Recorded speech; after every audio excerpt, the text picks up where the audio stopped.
Estenda suas mãos aqui. Vamos orar pela pastora Márcia. Pai, obrigado pela tua bondade, Pai. Obrigado pela tua fidelidade. Nós não somos ninguém sem ti, Pai. Nós dependemos do Senhor única e exclusivamente. Então que nesta noite o Senhor possa usar, ó Pai, a pastora Márcia de uma forma sobrenatural, que não seja ela falar, mas o teu Santo Espírito, com poder e com autoridade, Pai. Não é aquilo, Pai, que nós queremos ouvir, mas é aquilo que precisamos ouvir nesta noite. Eu abençoo, Pai, a tua filha, no nome do Pai, do Filho e do Espírito Santo do Senhor. Amém. Glória a Deus. Obrigada. Boa noite, meus irmãos. A graça e a paz do nosso Senhor e Salvador Jesus Cristo. Saúdo você também que está nos assistindo aí através do canal do YouTube, nesse culto online. Seja muito bem-vindo aqui conosco. E se você tiver um pedido de oração, não deixa de colocar aí nos comentários desse culto, que o grupo de intercessores estará orando pelo seu pedido. Amém? Irmãos, Deus é maravilhoso, não é? Vocês creem que para Deus nada é impossível, que Ele é o Deus de milagres, o Deus de promessas, o Deus que tudo pode fazer? Eu creio nesse Deus. E o título da mensagem de hoje é: quando você chega no limite, Deus chega com um milagre. Amém? E eu quero te convidar para que juntos nós possamos ler na palavra de Deus, lá no livro de João, Evangelho de João, no capítulo 2, nós vamos ler do verso de 1 a 12. Evangelho de João, capítulo 2, verso de 1 a 12. É um texto muito conhecido da palavra de Deus, um texto maravilhoso, com ricos ensinamentos para nós. Eu confesso que quando eu estava orando e o Espírito Santo de Deus colocou essa palavra, eu comecei a esmiuçar esse texto e a estudar e a me debruçar em cima dele. E 12 versículos bíblicos foram tantos os ensinamentos que eu falei: Espírito Santo, o que o Senhor quer falar com o teu povo nessa noite? Então você esteja atento aí à voz do Espírito Santo de Deus, não deixe que nada venha roubar a tua atenção. Diz assim a santa palavra do Senhor: 3 dias depois, houve um casamento em Caná da Galileia e a mãe de Jesus estava ali. Jesus também foi convidado com os seus discípulos para o casamento. Tendo acabado o vinho, a mãe de Jesus lhes disse: eles não têm mais vinho. Mas Jesus respondeu: por que a senhora está me dizendo isso? Ainda não é chegada a minha hora. Então ela falou aos serventes: façam tudo o que ele disser. E estavam ali 6 potes de pedra que os judeus usavam para as purificações, e em cada um cabiam cerca de 100 litros. Jesus disse: encham de água esses potes. E eles os encheram totalmente. Então lhes disse: agora tirem um pouco e levem ao responsável para a festa. E eles o fizeram. Quando o responsável pela festa provou a água transformada em vinho, ele não sabia de onde tinha vindo, por mais que os serventes que haviam tirado a água soubessem. Chamou o noivo e lhe disse: todos costumam servir primeiro o vinho bom, e quando já beberam muito, servem o vinho inferior. Você, porém, guardou o melhor vinho até agora. Assim, em Caná da Galileia, Jesus deu início aos seus sinais. Ele manifestou a sua glória e os seus discípulos creram nele. Depois disso, ele foi para Cafarnaum com a sua mãe e seus irmãos e seus discípulos e ficaram ali não muitos dias. Deixa aberta essa passagem aí na sua Bíblia. Como eu falei para vocês, esse texto do Evangelho de São João é um texto muito conhecido da palavra de Deus. E uma curiosidade aqui para nós é que João, ele é o único escritor, ele é o único evangelista, né, o escritor dos evangelhos, que relata o milagre do Senhor Jesus transformando a água em vinho. E no início do verso 1, o texto diz assim: 3 dias depois. Irmãos, não foi ao 3º dia que Jesus ressuscitou? Jesus é aquele que faz tudo novo nas nossas vidas e opera grandes milagres. Só que aqui, nesse contexto, João ele está falando depois de alguns fatos que aconteceram.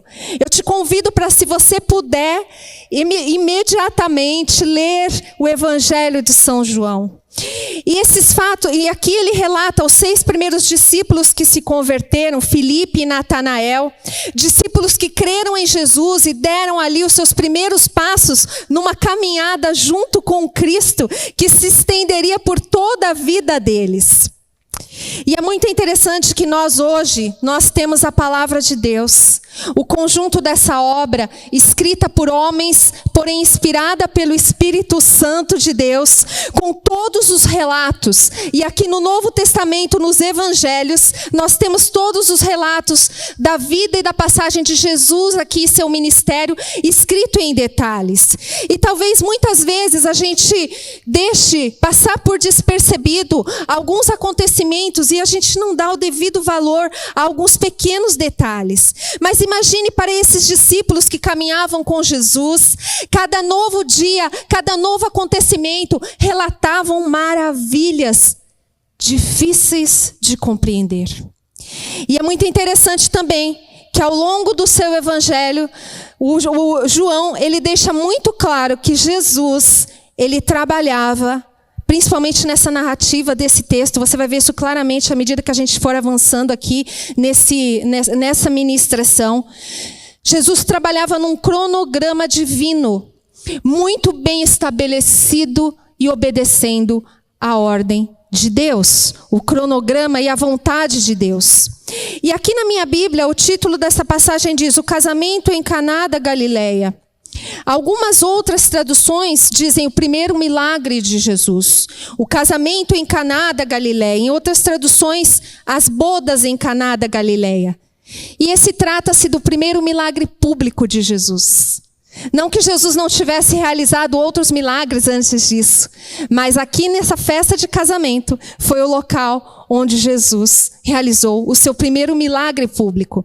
E aqui eu quero abrir um parênteses perguntando para você, quando alguém te questiona a respeito do que é um milagre, qual é o seu conceito de milagre?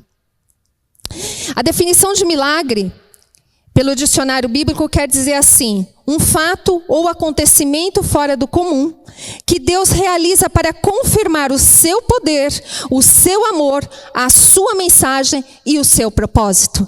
Milagres, eles podem acontecer imediatamente. Você ora por um enfermo e aquele enfermo instantaneamente ele pode se levantar. O milagre ele pode acontecer ao longo de algum tempo também. Pegando esse mesmo exemplo, você ora por um enfermo, porém talvez naquele exato momento ele não seja curado, mas ele pode ser curado mais adiante, porque o cronograma, o cronos, o tempo não é nosso, é do Senhor. Nós somos apenas os agentes dos milagres de Deus. Então quando Deus te mandar orar por uma pessoa, orar por um enfermo, orar por alguém que está passando por uma dificuldade, seja instrumento nas mãos do Espírito Santo de Deus. E falando aqui do milagre, do casamento em Caná da Galileia, esse é um dos milagres mais conhecidos de Jesus, onde Jesus ele demonstra que o seu poder, ele demonstra a sua autoridade, transformando a água em vinho. Irmãos, é lindo a gente pensar que Deus é um Deus de detalhes, e tudo que está escrito aqui na palavra de Deus tem um propósito. E quando a gente vê Jesus revelando-se publicamente em uma festa de casamento, do que a gente se lembra? Que nos primeiros capítulos da Bíblia, lá no livro de Gênesis, Deus criou quem? O homem e a mulher. E como ele celebrou essa criação? Com um casamento. E é lindo também a gente ver que no último livro da Bíblia, lá no livro de Apocalipse, quando nós nos renderemos perante o Senhor, onde nós estaremos como noiva de Cristo? O noivo vem buscar quem?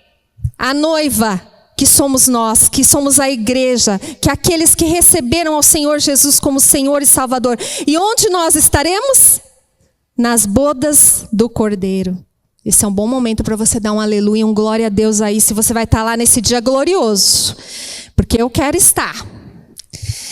Um pouquinho de contexto histórico aqui, para a gente falar a respeito desse texto. O texto diz que estava acontecendo um casamento em Caná. E Caná era um pequeno povoado ali da Galileia. E de acordo com a cultura daquela época, irmãos, os noivos, eles precisavam servir pelo menos 2 coisas com muita fartura: comida e vinho. Era a cultura daquela época. O vinho simbolizava alegria. Diferentemente dos casamentos de hoje, né, que nós participamos no dia de hoje, aqui na nossa cultura, a cultura daquela época, ela possuía algumas particularidades bem peculiares. A nossa festa, a nossa cerimônia de casamento, né? A cerimônia toda de casamento aqui nos nossos dias, ela dura cerca de 45 minutos, mais ou menos. Geralmente o pastor pergunta para os noivos qual é o tempo que eles gostariam que fosse realizada a cerimônia. E a gente tem visto que cada vez menos tempo tem sido colocado, mas isso não importa porque não é essa a palavra. E depois a gente tem o quê? Umas 4 horas de festa em média. Então você calcule aí, 45 minutos, mais 4 horas, umas 5 horas, né? Nesse período todo de festa. Porém aqui, nos tempos de Jesus, os casamentos bíblicos, eles eram diferentes. O casamento, ele era celebrado publicamente, e essas festas, elas duravam de 7 a 15 dias. Quem está pensando em casar, não desanime, tá bom? Essa era a cultura daquela época. E nesse período, a família dos noivos, ela deveria fornecer ali para todos os convidados comida e bebida com muita fartura. À vontade, porque o banquete ele durava vários e vários dias. E outra, hein? Você não convidava somente os seus parentes, você não convidava somente seus amigos. Todo o povoado era convidado.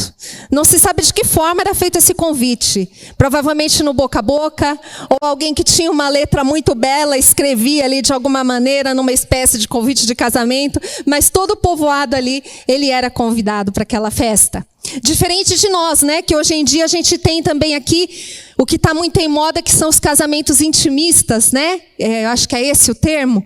Que os noivos, eles convidam só os parentes muito próximos e os amigos muito próximos também. E tá tudo bem. Não tem nada de errado nisso, tá? Mas voltando aqui ao casamento em Caná da Galileia. Eu quero te convidar para você imaginar a logística e a dimensão de se fazer uma festa, um evento com essas proporções, com essas dimensões. E talvez você pode se perguntar aí, mas diante de uma festa tão grande dessa, que durou tantos dias, acabou o vinho. Qual que é a importância de ter acabado o vinho? Afinal, teria bastante comida ali. Afinal, haveria outras bebidas, né, frutas, muitas coisas para aquele povo se deliciar. Porque justamente o vinho. Mais uma vez, porque a cultura daquela época era dessa forma. O anfitrião, ele deveria estar servindo vinho o tempo todo na festa.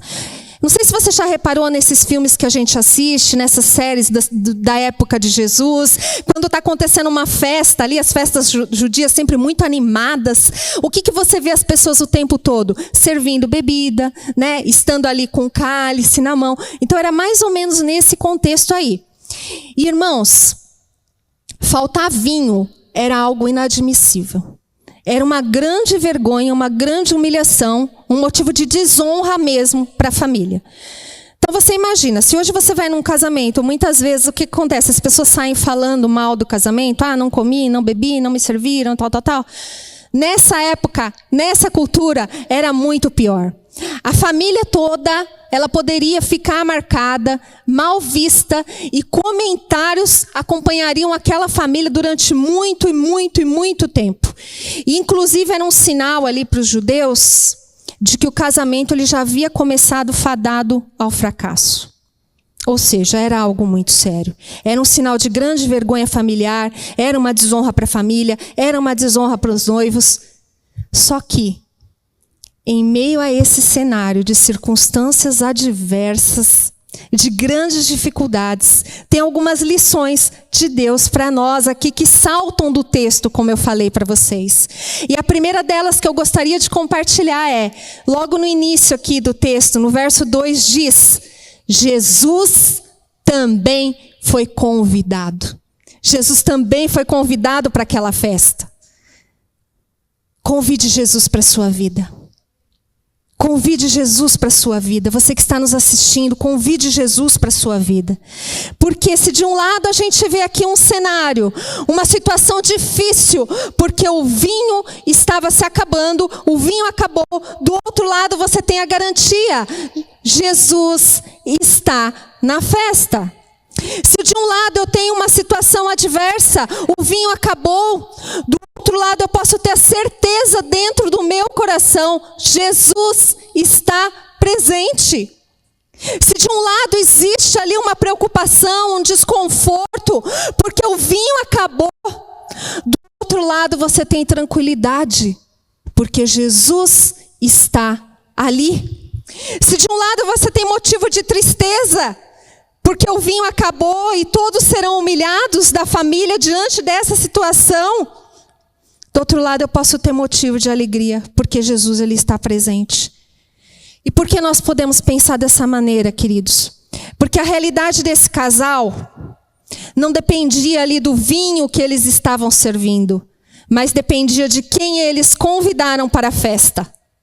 O vinho ele pode acabar, mas quem garante a bênção é a presença de Jesus. Quem garante a bênção nas nossas vidas é a presença do Senhor Jesus. E fica aqui uma pergunta para a gente estar refletindo nessa noite diante desse texto. O que está sendo mais importante na minha e na sua festa? O que está sendo mais importante na minha e na sua vida? O vinho? O vinho aqui nesse texto, ele está representando provisão, posses, situação favorável, bênção para esse jovem casal. Mas o que eu quero te dizer nessa noite, querido, para você também que está nos assistindo, o mais importante não é a ausência daquilo que você precisa ou daquilo que necessita. O mais importante na sua vida é a presença de Jesus. Sua presença é tudo. Não tem aquele louvor que a gente canta aqui na igreja? E quando a gente canta aquele louvor, a gente sente realmente a presença de Jesus muito pertinho. Não existe Deus como Senhor. Sua presença incomparável é. Nada nesse mundo satisfaz. Só a presença dEle. Só a presença dEle que nos satisfaz. Um pouquinho aqui de ensinamento desse contexto. O vinho nas Sagradas Escrituras, ele é mencionado várias vezes. Ao longo da palavra de Deus, vocês que leem e estudam bastante a palavra de Deus, você pode ver isso. E o vinho, ele tem duas simbologias na Bíblia. O sangue de Jesus. A gente ceou aqui domingo, quando a gente participa da ceia, a gente participa do pão e do suco de uva, o vinho representando ali o corpo e o sangue do Senhor Jesus, e a alegria, que para os judeus a presença de vinho era um símbolo de alegria. E aqui nesse contexto a gente está falando da alegria da provisão. A alegria que não é uma alegria passageira, mas é uma alegria que vem diretamente do Espírito Santo de Deus para mim e para a sua vida. Jesus, ele está presente, e quando ele está presente, o vinho pode acabar, a comida pode acabar, pode terminar tudo. Tudo pode terminar, mas uma certeza nós temos: ainda que tudo se acabe, no final, tudo vai terminar muito melhor do que começou, porque é Ele que comanda a minha e a sua vida, porque Jesus está presente na minha e na sua vida. E aqui a gente tem mais um aprendizado importante. A presença essencial, a presença de Jesus é essencial nas nossas vidas. Tudo pode faltar, mas a presença dele não pode faltar. E sabe o que acontece muitas vezes, irmãos? Muitas vezes a gente deixa sem perceber o vinho acabar, para depois a gente buscar Deus. E o ensinamento de Jesus nesse texto é que a gente se antecipe a essa situação, se antecipe a essa circunstância e que a gente busque ao Senhor constantemente, não somente quando nós estamos precisando, não somente quando nós estamos diante de uma situação difícil, uma situação adversa. Eu estou passando por dificuldade, então eu vou para a igreja, então eu vou para a célula, então eu vou no culto de quarta, então eu vou no culto de domingo. Irmãos, temos que estar constantemente na presença do Senhor e fazer disso um estilo de vida, porque a partir do momento que o Senhor Jesus é o principal convidado da sua vida, da nossa vida, nós não devemos procurá-lo apenas em situações difíceis, mas em todo o tempo, em todos os momentos da nossa vida. E como a gente busca o Senhor? É tão difícil buscar o Senhor? Não, não é. Ele está presente. A palavra de Deus, ela nos diz que quando nós oramos, o Senhor ele se inclina das alturas para ouvir a nossa voz. A gente busca Deus através da oração. Através da oração nós falamos com o Senhor e através da palavra o Senhor fala conosco. Muitas vezes a gente acha que se não chegar um profeta com uma revelação, o Senhor não está falando conosco. O Senhor pode usar os profetas, esses homens de Deus? Claro que Ele pode usar. E Ele usa. Mas a gente não deve viver somente disso, esperar somente nisso. Porque a gente fala com o Senhor. E o Senhor, Ele fala conosco quando a gente busca Ele através da palavra de Deus. Amém?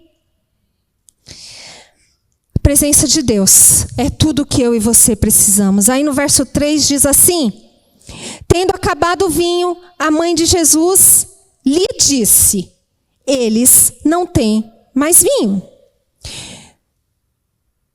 É interessante, porque de alguma maneira Maria teve acesso a essa informação. Ela estava circulando ali por aquele lugar. Provavelmente ela transitava ali pela cozinha, no local de acesso, aonde haveria o vinho. Provavelmente ela estava ajudando a servir, que também era o costume daquela época. E de alguma forma Maria identificou ali: o vinho acabou. Ela deve ter presenciado ali a preocupação daqueles anfitriões, daqueles donos da festa, das pessoas que estavam servindo. Porque o sinal de que o vinho acaba não é no salão de festa. No salão de festa, a festa está lá, transcorrendo normalmente, com muita animação, com muita música, as pessoas estão lá felizes. O vinho, ele acaba no local da reposição. O vinho, ele acaba na fonte. Antes dos convidados da festa perceberem que o vinho acabou, Maria já identificou essa situação, já identificou essa crise. Existem momentos na nossa vida que o vinho vai acabar. E eu e você, nós precisamos, como cristãos maduros, aprender a identificar essas crises e a encarar isso de frente. Sabe por quê, queridos? Todos nós passamos por períodos atribulados e tumultuados. Talvez nessa noite você esteja assim: um casamento por um fio, uma mágoa, um ressentimento, pais cujos corações estão doendo por conta dos seus filhos que já não estão mais em casa ou não estão mais no caminho do Senhor, uma sensação de sobrecarga diante das dificuldades da vida, feridas no passado, falta de perdão, lutas pessoais intensas que você trava consigo mesmo todos os dias, problemas sérios de saúde, de enfermidade, pecados não confessados, desempregos, dívidas impagáveis e tantas e tantas e tantas outras coisas que a gente pode fazer uma lista enorme delas. E nós precisamos identificar as nossas crises e levá-las aos pés do único que pode resolver a nossa situação. Foi o que Maria fez e nós precisamos aprender com ela. Todos nós passamos por situações em que o vinho ele pode acabar no local da reposição. E no local da festa está tudo bem. Ninguém está vendo, está tudo bem.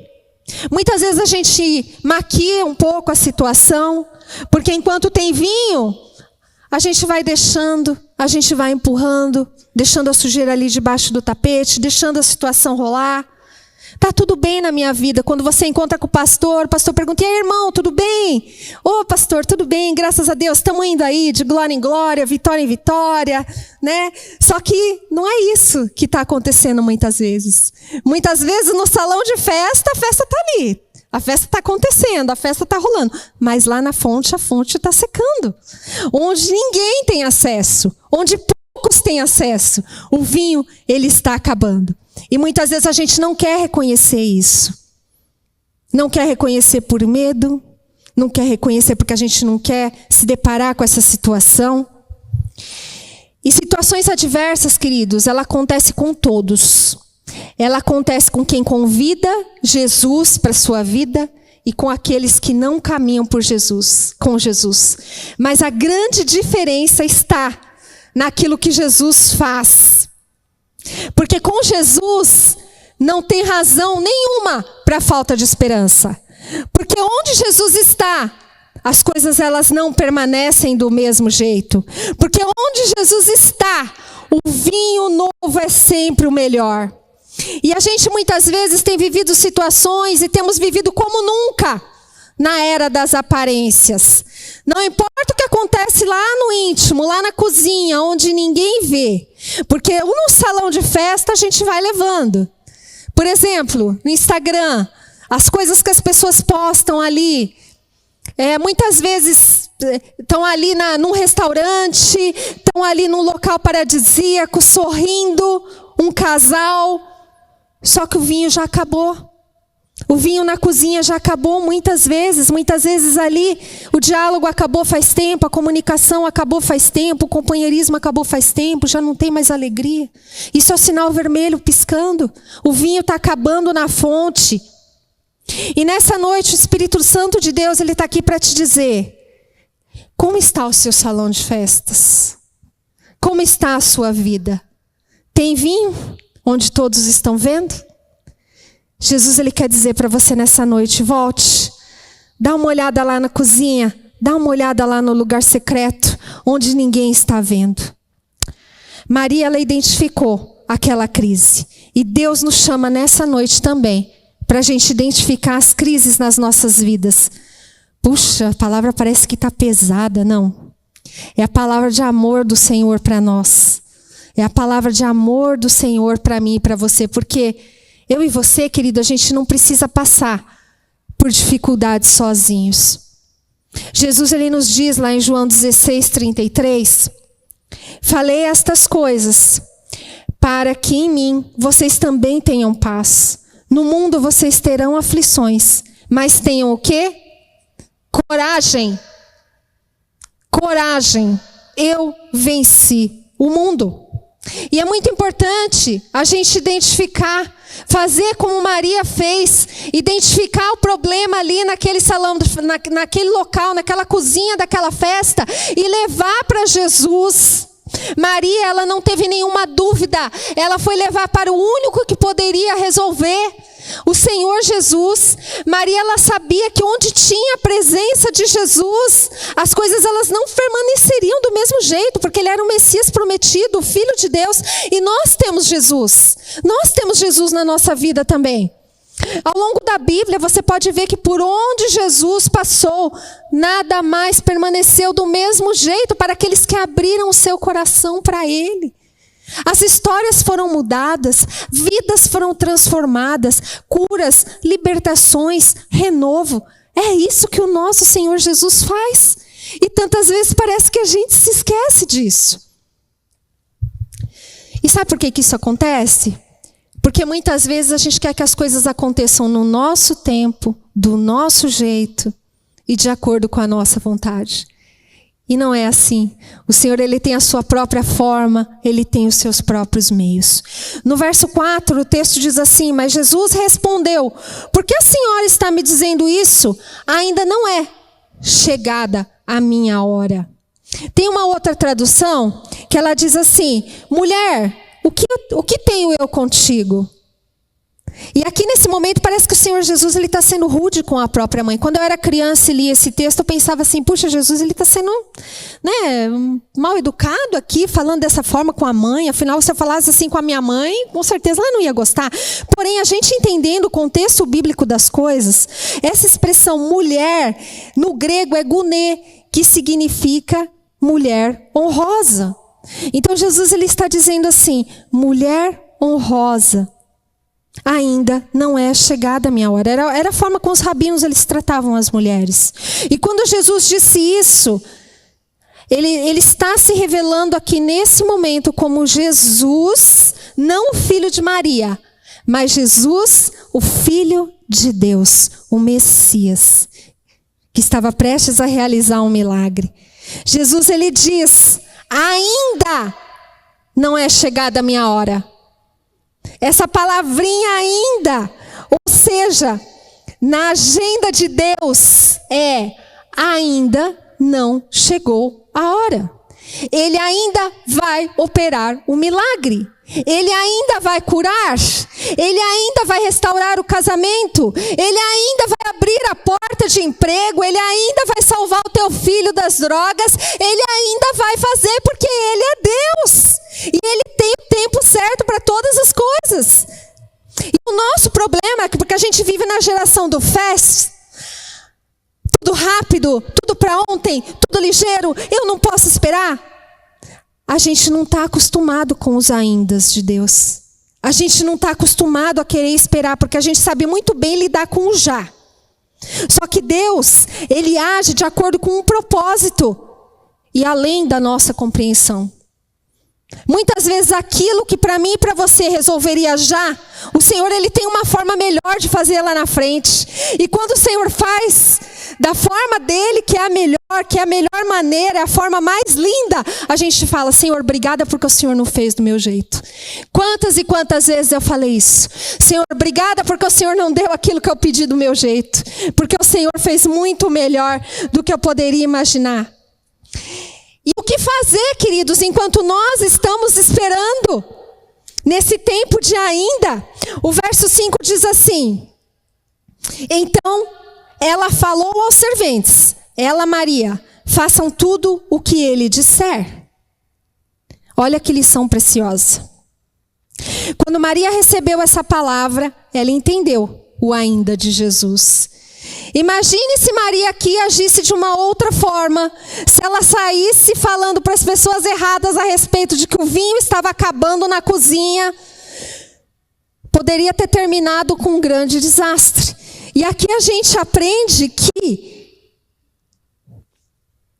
Maria teve a expectativa do milagre, porque ela foi até Jesus. E nós devemos também viver na expectativa do milagre, no agir sobrenatural de Deus. A expectativa de Jesus, a expectativa do milagre de Jesus, do milagre de Deus, deve ser uma constante nas nossas vidas, não importa a situação.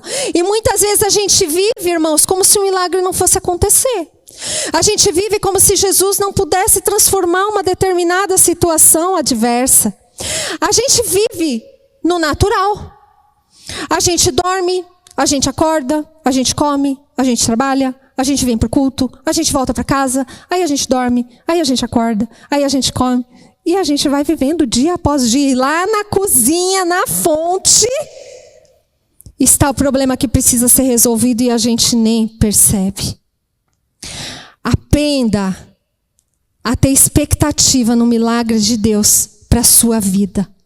A fé é algo que alegra o coração de Deus.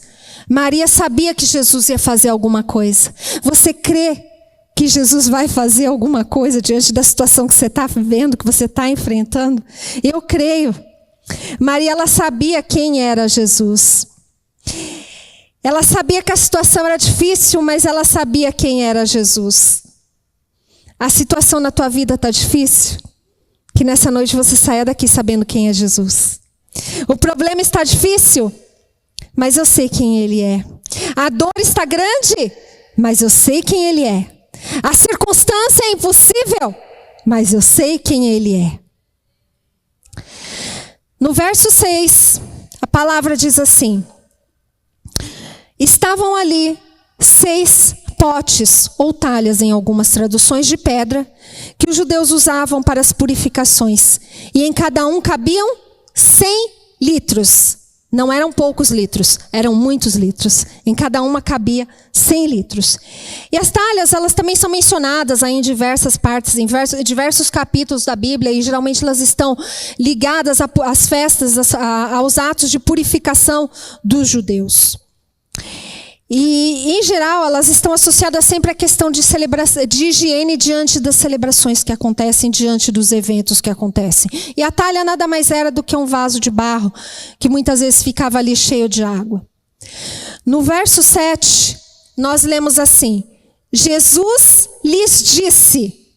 Quem disse? Jesus. Encham de água esses potes. E o que a gente vê Maria falando no verso anterior? A gente vê Maria falando, faça tudo o que ele mandar. Olha, ele vai falar. O que Jesus fez? Jesus falou. Presta atenção nesse princípio. Jesus viu ali 6 talhas vazias e grandes. E ele disse, encham essas talhas até quanto vocês quiserem encher. Encham essas talhas até a metade. Encham essas talhas até a tampa, totalmente. Encha só 3 talhas e não encha as outras 3. Encha somente uma. O que Jesus disse? Encham as talhas até em cima. E por que Jesus fez isso? Jesus não poderia simplesmente ter estendido as mãos, ele é o Filho de Deus, em direção àquelas talhas e dito, encha-se de água? Ou simplesmente estendido as mãos e as talhas brotaria água de alguma forma e elas seriam cheias ali da mais por água? Jesus, ele não poderia ter feito isso, só que Jesus mandou encher as talhas. Então imagina a situação ali acontecendo. As talhas estão ali, mais ou menos perto da porta, e o local onde eles iriam buscar água estaria do outro lado, mais ou menos naquela posição. Porque naquela época, irmãos, hoje a gente tem todos os recursos. Hoje a gente tem mangueira que a gente pode ligar na torneira e levar até para encher a talha. Naquela época não tinha nada disso. O que eles tinham que fazer? Eles tinham que encher uma a uma. O sistema daquela época era talha, poço ou rio. Talha, poço, talha, poço. Enche e volta, enche e volta. E eles fizeram aquilo com quantos litros? 100 litros. O texto, ele não fala a respeito das distâncias que esses servos eles percorreram para encher essas talhas, mas eles encheram aquelas talhas com 100 litros cada uma delas. E as talhas, elas são símbolo aqui de fé e são símbolo de transformação. Um outro ponto que a gente pode observar nesse texto, em algum momento aqui você vê o servo questionando, por que eu vou encher essas talhas? Por que eu tenho que ir lá até o poço, eu tenho que ir lá buscar água e eu tenho que encher a talha? Aí eu vou de novo, pego mais água e encho a talha de novo. Muito tempo demorado, muita energia gasta. Mas eles não questionaram. Eles foram lá e encheram a talha. Sabe por quê, queridos? O que era essa água que estava sendo colocada ali dentro daquela talha? Nada mais, nada menos que a matéria-prima daquele milagre que iria acontecer. A matéria-prima do vinho naquelas talhas. Jesus, ele sabia que ele iria dar o vinho. Porém, antes ele precisou ensinar a carregar água. E o que a água representa aqui, irmãos? A água é o natural. É aquilo que você está vendo. E o vinho é o milagre. É aquilo que a gente não vê. A água é aquilo que eu posso fazer. A transformação da água em vinho é o que Jesus pode fazer. Deus, ele sabe que nós somos limitados. Por isso o título dessa palavra nessa noite aqui, quando você chega no seu limite, o Senhor, ele entra com um milagre. Aquilo que eu não consigo fazer, o que eu não tenho, o que é impossível, Jesus está dizendo, eu vou trazer vinho para essa festa. Mas antes de eu entregar o vinho que você tanto quer, eu preciso da matéria-prima desse milagre. Quando nós vamos até Jesus, nós precisamos ir até eles dispostos a fazer tudo aquilo que ele mandar. Assim como os servos fizeram aqui. Os servos não fizeram tudo sem questionar? Fizeram tudo que o mestre mandou. Um exemplo. Mas você está desempregado? Você vai continuar a dizimar? Você pode usar esse dinheiro para outra coisa? Que a palavra de Deus diz a respeito do dízimo, trazei todos os dízimos à casa do tesouro. Mas seu marido já te abandonou e você continua orando pela restauração da sua família? Isso não tem mais jeito. Para Deus, nada é impossível. Mas esse diagnóstico médico que você recebeu, totalmente desfavorável, e você continua indo na igreja, você continua orando, você continua buscando, você continua crendo? Sim. A palavra de Deus, ela diz que orai pelos enfermos, ungir, né, levar o enfermo até o presbítero, ungir com óleo, será curado. Mas o seu filho está tão longe da sua casa, nem fala mais com você, está aí afundado em vícios, em tantas outras coisas, não quer saber mais de Jesus, e você continua orando por ele? Sim. Porque assim como Jesus fez com aquele filho pródigo que voltou para casa, o Senhor Jesus, ele também pode operar milagres, sinais e maravilhas. Tem momentos que a gente quer o vinho, mas Jesus, ele está falando para muitos nessa noite: aprenda a carregar a água, que é a matéria-prima do seu milagre. Só vai ter o vinho quem primeiro aprendeu a carregar a água, ou seja, aquele que obedece. Traduzindo isso aqui, tem uma dor no coração, uma ferida, uma mágoa. Essa ferida que você não consegue tirar, isso é o vinho. É o sobrenatural de Deus, porque a gente não consegue tirar mesmo. Mas e a água? A água é você declarar o perdão. É você declarar que você perdoou aquela vida, dia após dia, mesmo você sentindo que você não perdoou. Porque o perdão, ele não é um sentimento, o perdão é uma atitude.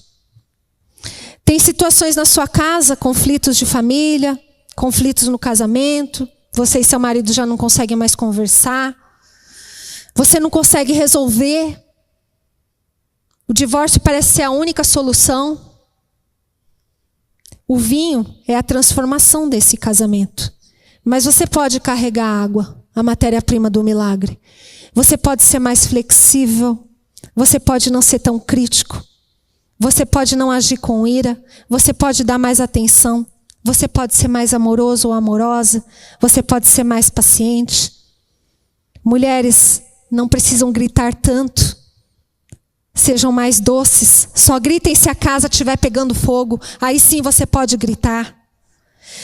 Se você veio aqui nessa noite, ou se você que está nos assistindo ao canal do YouTube, você veio buscar o impossível do Senhor, que nessa noite você possa aprender a carregar água também, que é a matéria-prima desse milagre. Sabe por quê? Porque Jesus, ele nos chama para operar o milagre junto com ele. Nós somos parte desse milagre. É como se Jesus estivesse falando assim, ele está, você carrega a água e eu transformo em vinho. Vamos operar esse milagre juntos. Você faz aí a sua parte, que eu faço aqui o meu milagre. E eu já quero caminhar para a conclusão dessa palavra. Queria até convidar, por favor, os adoradores, Lucas e a Deise, para subirem aqui. Quantos litros de água tinham naquelas talhas? Quanto cabiam naquelas talhas? Quantos litros aqueles servos eles carregavam? 100 litros em cada talha? Então a gente pode dizer que são 600 litros? 600 litros de milagre, do melhor vinho. De modo que Jesus, ele diz aqui no texto, eles agora tirem um pouco de água e levem para o responsável da festa. Mais uma vez a obediência. Eles o fizeram. Quando o responsável pela festa provou a água transformada em vinho, ele não sabia de onde tinha vindo, por mais que os serventes haviam tirado a água soubessem. Aqueles servos, eles levaram o vinho para o sommelier da festa daquela época, a pessoa que mais entendia de vinho. E ele ficou tão maravilhado quando ele provou daquele vinho, a ponto de chamar aquele noivo e dizer para ele assim, eu nunca vi isso, você fez ao contrário de todos. Todos servem primeiro o vinho inferior, o melhor vinho, e depois, por fim, quando todos já beberam bastante, serve-se o vinho inferior, e você fez diferente. Jesus te chama para você fazer diferente nessa noite também, para que você seja reconhecido também.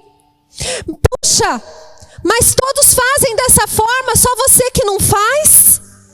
Mas todos agem assim, todos sonegam, todos mentem. E você não, você faz diferente. Eu nunca vi isso. Esse é o nosso Deus, o Deus que opera maravilhas.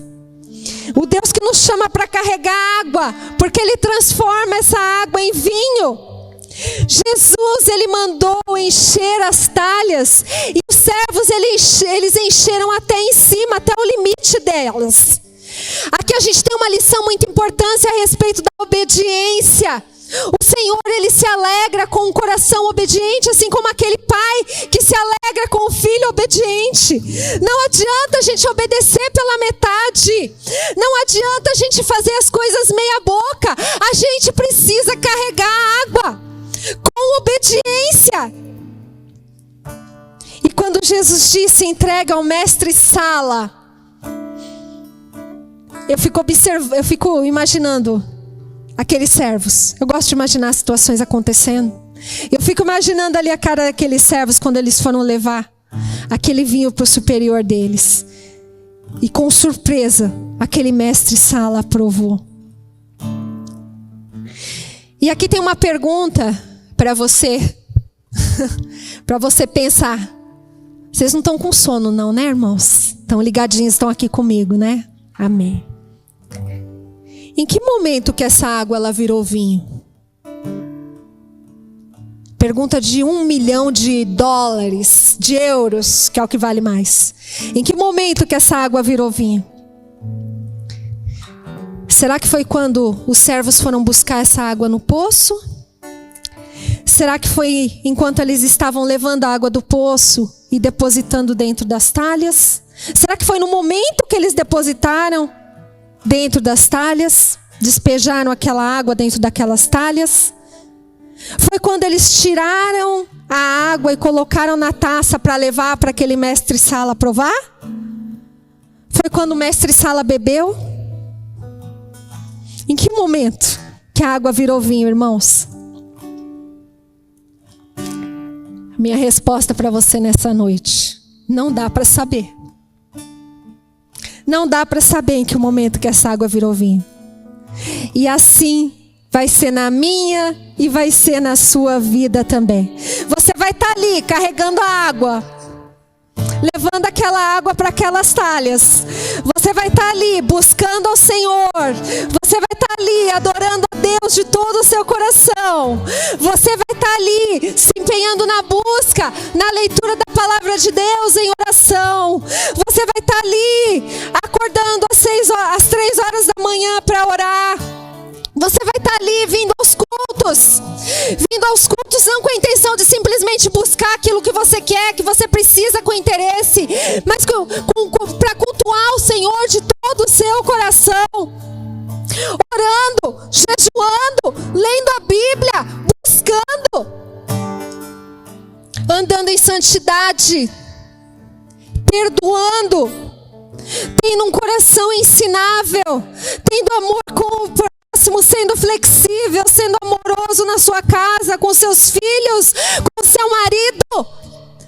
Ao invés de falar palavras de maldição na tua casa, muda a sua postura. Fala palavras de bênção. Profetiza. Meu casamento não está bom ainda, mas Jesus vai operar o milagre. Eu creio. A enfermidade não sarou ainda, mas ela vai sarar, porque eu creio no Deus Jeová Rafá. Aquele filho ainda não voltou para os caminhos do Senhor, mas eu creio que assim como a palavra de Deus diz, eu e a minha casa serviremos ao Senhor, ele há de voltar para os caminhos do Senhor. O de repente de Deus vai acontecer. De repente a água vai se transformar em vinho. De repente o milagre vai acontecer. E quando te perguntarem como foi que isso aconteceu na sua vida, como foi que esse milagre aconteceu na sua vida, aí a resposta que você vai dar não é como, mas quem foi? Foi Jesus. Foi Jesus na minha vida, porque é Ele que opera o milagre. É Ele que opera o milagre. Aqueles que estão dispostos a buscar, a servir e a adorar de todo o coração. Nas mãos do Senhor Jesus, queridos, aquilo que é comum, que é a coisa mais comum que água, se torna extraordinária, se torna a matéria-prima do milagre que tanto nós estamos esperando e nós estamos buscando. Esse é o nosso Deus. Esse é o nosso Deus. O Deus que tudo pode fazer. Quero te convidar para a gente estar fazendo algo um pouquinho diferente aqui nessa noite. O Espírito Santo me conduz a fazer 2 orações. A primeira oração é por aqueles que ainda não convidaram a Jesus para a festa.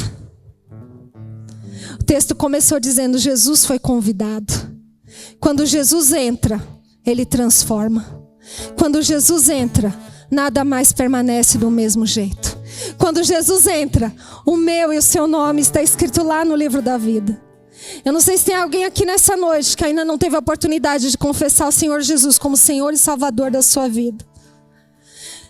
Se você quer se entregar para Ele, se você quer reconhecer Ele em todos os seus caminhos, você pode levantar a mão nesse momento.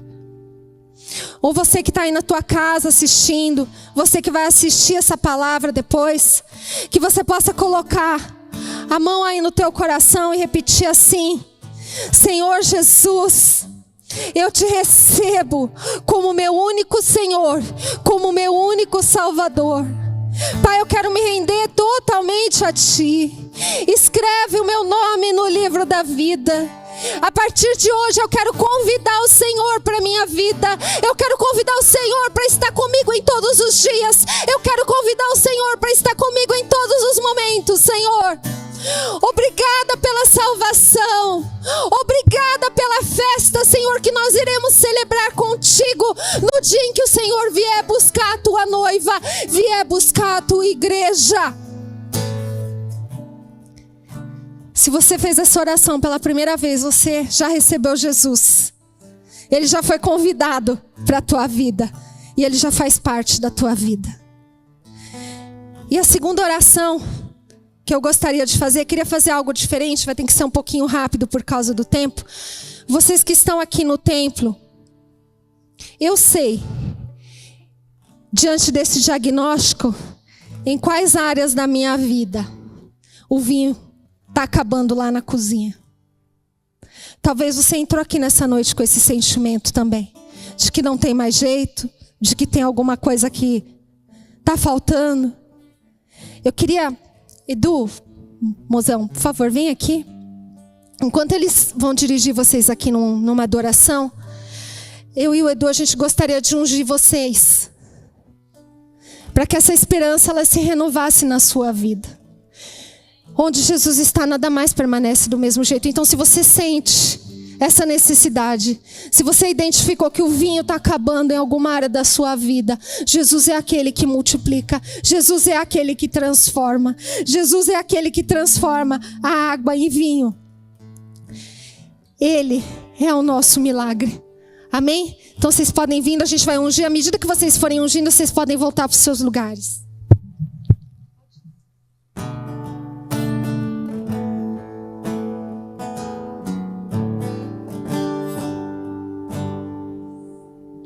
Não existe Deus como o Senhor. Tua beleza incomparável é. Nada neste mundo satisfaz. Tu és a fonte e nunca secará. Só tua presença. É tudo pra mim.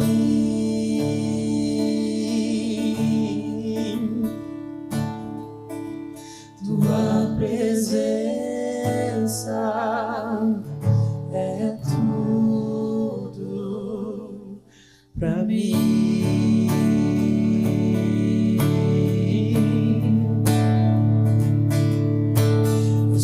Tesouro do meu coração.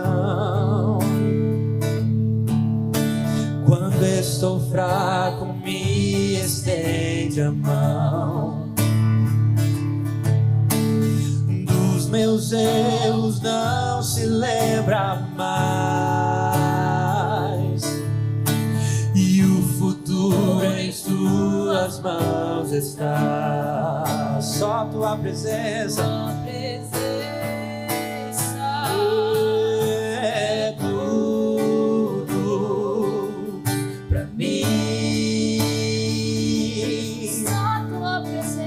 Só tua presença, tua presença é tudo pra mim.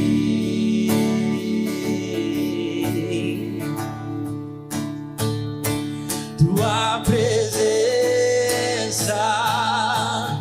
é tudo pra mim.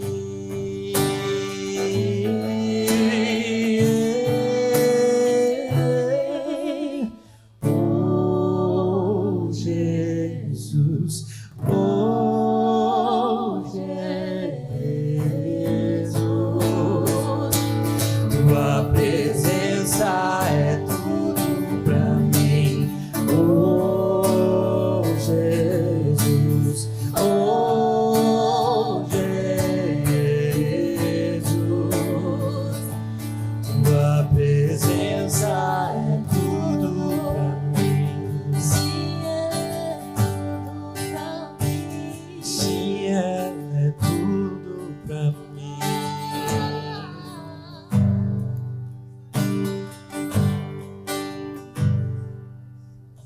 Enquanto eu viver, esperarei o dia em que tua face eu verei. Aleluia. Nada neste mundo me satisfaz. Só tu és a fonte, nunca secará. Enquanto eu viver, esperarei O dia em que tua face eu verei. Jesus. Nada neste mundo satisfaz.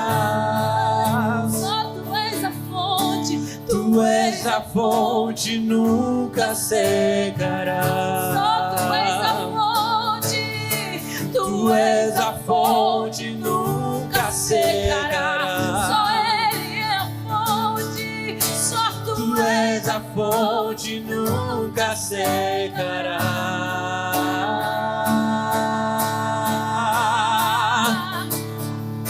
Tua presença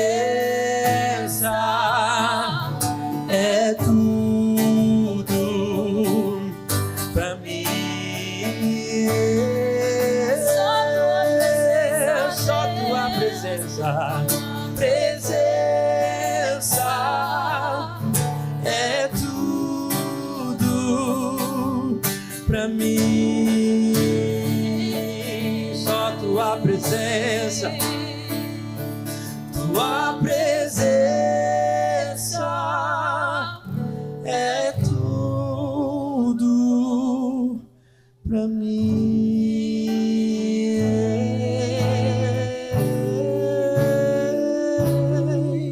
Pra mim.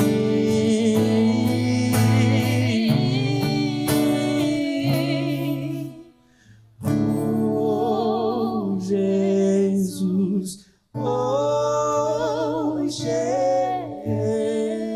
Jesus, tua presença é tudo pra mim. Oh Jesus, oh Jesus, tua presença é tudo. Sim, ela é tudo. Sim, ela é tudo. Sim, ela é tudo. Tudo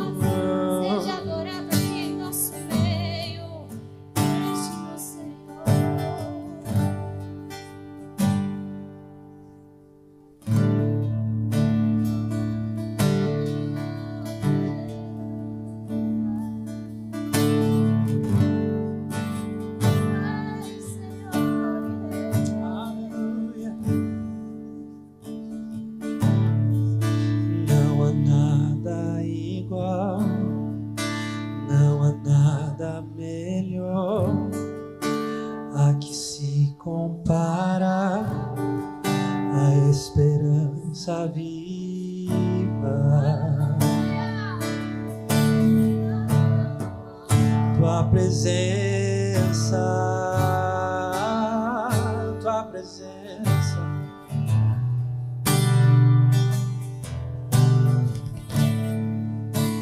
Eu provei e vi o mais doce amor que liberta o meu ser e a vergonha desfaz.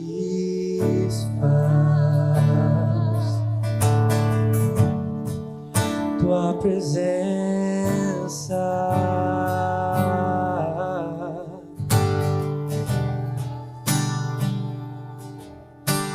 Santo Espírito, és bem-vindo aqui. Vem inundar, encher este lugar. É o desejo do meu coração sermos inundados por tua glória, Senhor.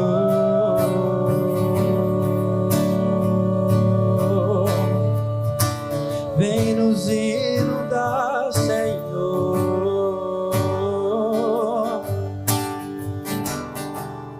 Não há nada, não há nada igual, não há nada melhor que se compara à esperança viva. Tua presença,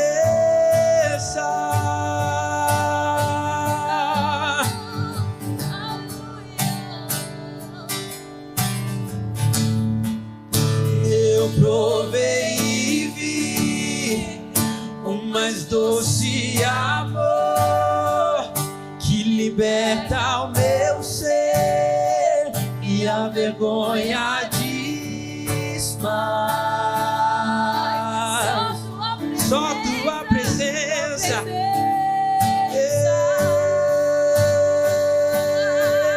Santo Espírito de Deus transforma o nosso ser. Santo Espírito, és bem-vindo aqui. Vem inundar, encher este lugar. É o desejo do meu coração sermos inundados por tua glória, Senhor.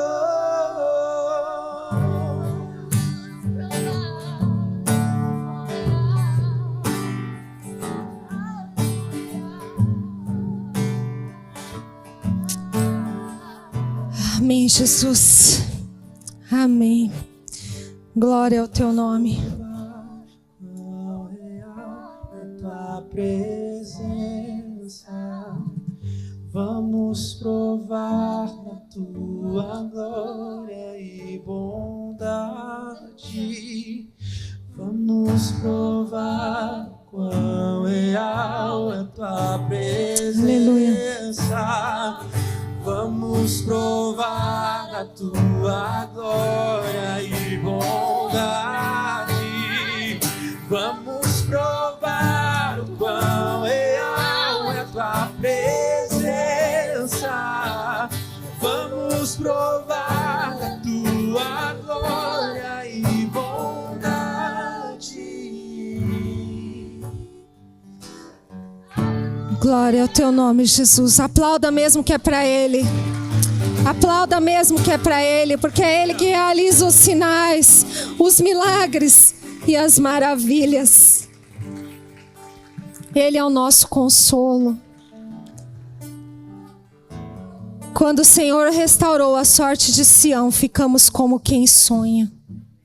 Então a nossa boca se encheu de riso e a nossa língua de júbilo. Então entre as nações se dizia, preste atenção, grandes coisas o Senhor tem feito por eles. De fato, grandes coisas o Senhor fez por nós, por isso estamos alegres. Restaura, Senhor, a nossa sorte, como as torrentes do Neguebe. E os que com lágrimas semeiam, com júbilo ceifarão. Quem sai andando e chorando enquanto semeia, voltará com júbilo, trazendo os seus feixes. Senhor, nós te agradecemos, Pai, porque o Senhor é o Deus de milagres, é o Deus que opera sinais, é o Deus que opera maravilhas. Quando nos perguntarem como foi que isso aconteceu, como foi que esse milagre se realizou, que somente o seu nome, Pai, venha a ser louvado e glorificado, que a gente possa diminuir para que o Senhor venha crescer em nós e através de nós. Pai, em nome do Senhor Jesus, obrigada, Pai, obrigada, Senhor, porque nós já cremos nas tuas maravilhas. Nós cremos nos teus sinais. Nós cremos, Pai, que o Senhor pode mudar toda e qualquer circunstância da nossa vida. E isso não são palavras de positivismo, mas são palavras daqueles que confiam no único que é poderoso para fazer, para operar, para agir em nosso favor. Ó Pai, nós somos teus filhos, Senhor. E nessa noite, Pai, nós nos entregamos a Ti de todo o nosso coração. Então continua, Senhor, continua cuidando, continua movendo, continua provendo. É o que nós te pedimos e agradecemos a Ti, em nome do Senhor Jesus. E com o amor de Deus, o Pai, e que a graça do nosso Senhor Jesus Cristo e as consolações do Espírito Santo de Deus sejam com você, com a sua casa, com toda a sua família. Vão em paz. Deus os abençoe. Amém. Glória a Deus. Aleluia.